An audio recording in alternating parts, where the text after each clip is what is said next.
Greetings Marines, FiOth here, and today we will be taking a look at how to mod the Auto Shotty to the best of its abilities. Now guys, I'm gonna be real with you here. I love shotguns in video games. They're probably my go-to weapon for most situations, either slug shotguns or spread shotguns. So when I saw this thing drop, it is an RNG drop, by the way. You will get it by playing again and again and hoping for the best. I was pumped. I was like, well, this is gonna rule. And I have to tell you, I tried pretty much every possible mod configuration on this thing, and this thing doesn't rule at all. It sucks ass. I don't want to shed on anyone's parade, guys, here, but yeah, it's not looking good. It definitely needs a buff, this one. But as it stands, I'm going to show you what I have been using so you can make the best of it. Let's get to it. By the way, the initial clip you see in the beginning of this, well, you could get your lucky moments, let's say, but that's not going to be the rule, it's going to be the exception. So here we have the top 76 Auto Shotty. 48 accuracy, 32 stability. 48 accuracy means that your cone, your firing cone, will be as big as an ox's bottom, and that's not helping the gun at all.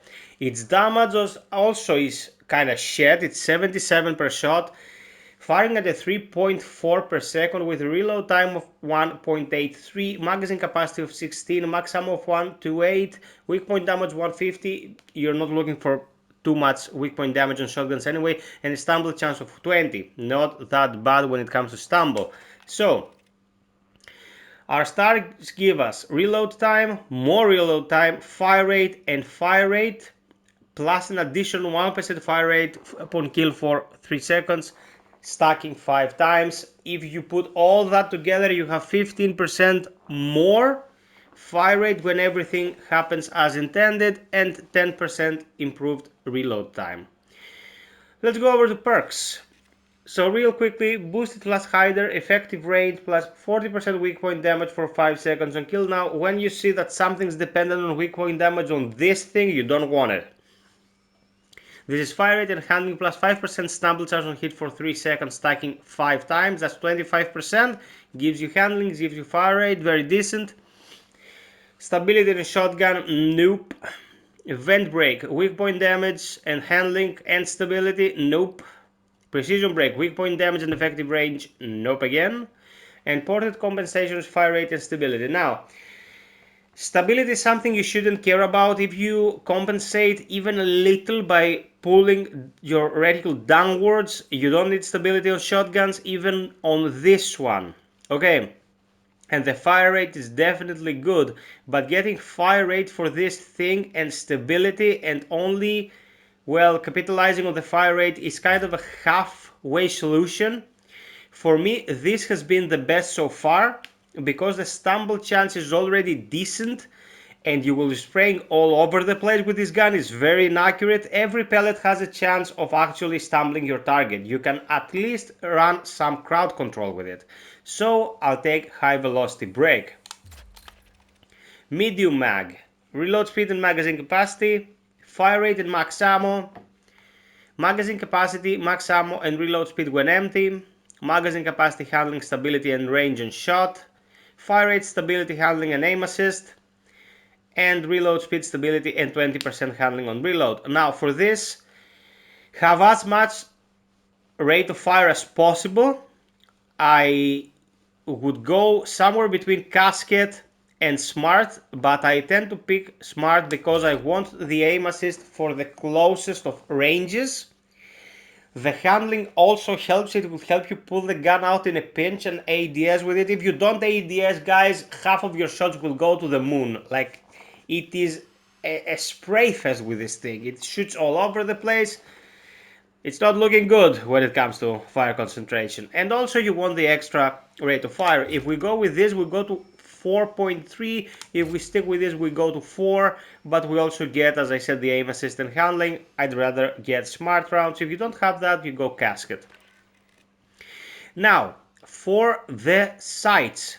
Since we started building with stumble at the beginning, You pretty much know where I'm gonna go with this, but let's take a look at everything. Accuracy, handling, and stumble on hit.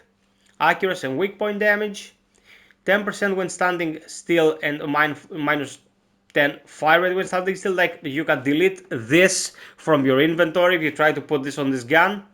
Reflex, effective range, ADS movement, 5% handling, effective range and handling, and weak point damage handling, zoom magnification, and aim assist. I swear by aim assist on most guns, but this specific one, it's pretty much hopeless. Like, no matter how precise you try to be, it won't work.